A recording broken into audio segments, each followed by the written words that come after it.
Hey friend. I was wondering if you could help me out on my English project. I have to write an informative essay and also an analytical essay, but I only know how to write a narrative. Of course I can help you. What do you need to know? I am used to incorporating ethos and pathos in my writing. What is that third one called?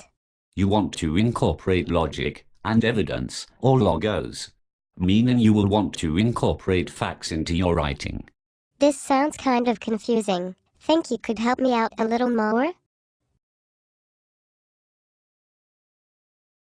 Sure. First of all, you should start by writing a summary. Summarize main ideas and key points, and keep opinions to yourself. So I should not put my personal opinions into my writing. Nope. A summary focuses on the idea of the essay being explained, not your feelings. It makes it easier to write a summary if you read the entire work completely before, to make sure you understand the main points and arguments the author is making. So I should summarize main ideas and key points in my own words, and make sure I have not included my opinion? This could be harder than I thought. If that still confuses you, you can use another summary type called rhetorical precise. Rhetorical what? Precise. It is a formatted summary that helps you understand the article you are summarizing. It helps to identify the thesis statement and understand the key arguments and ideas the author is trying to portray. So it helps you understand what the author is saying better. Yes, it is kind of like a study guide when you are reading a difficult article. Well, that would make more sense to me if I had to summarize an article. But how do I begin to write my informative essay? You want to start with a thesis statement.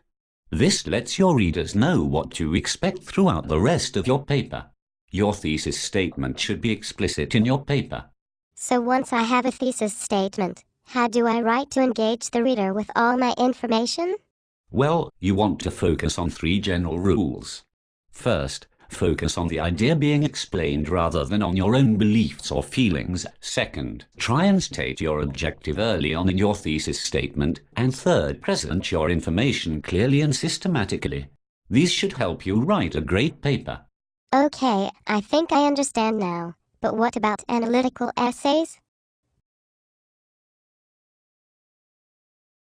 Well, an analytical essay is exactly how it sounds. You analyze your information. So when I analyze something, I pretty much break down information into different parts to better explain my point. See, you are smarter than you look, haha. But really, you use analysis on a daily basis, even if you don't realize it. Like if I wonder what the weather is going to be. Yes, or even when you were deciding what to wear in the morning. Well, obviously you don't spend much time on that. Anyways, this is when you really want to focus on logos to support your ideas. But you have to be careful of fallacies in logic. Sorry, but what is a fallacy? Fallacy is pretty much a mistake in reasoning, which causes your reader to no longer believe your argument or what you are trying to say. Could you give me some examples of fallacies so I can avoid using them in my paper? Wow, you really are clueless, aren't you? Okay, sorry. Here are a few fallacies. One is called a hasty generalization. This is when you jump to a conclusion without having evidence to back you up. So you don't want to make statements that are too general. Like saying everyone who wears pink is girly? Yeah, something like that. Okay, so another fallacy is ad hominem. This is when you attack someone's character rather than their ideas on an issue. Okay, so it would be like you saying that you know everything about fallacies because you look like a nerd. Yes. Now another one to avoid is called a slippery slope. This is when you assume that if one event happens, we will slide down a slippery slope to disaster no matter what. And lastly is circular reasoning. This would be you supporting a statement just by repeating the statement with different terms, without reaching a conclusion. Alright, I think I understand fallacies much better now. Thank you. You're welcome. Let me just give you a checklist to follow, and then I really have to get going. So the general rules are: 1.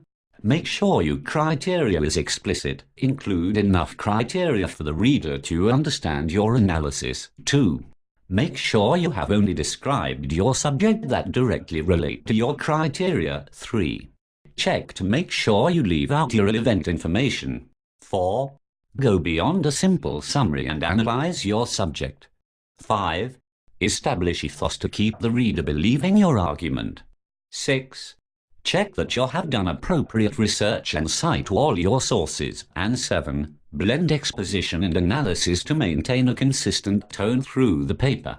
Whoa, this is a lot to remember. I should have written this down. There is no way I am explaining this again. So I will see you all later. Okay, thanks anyways. Bye.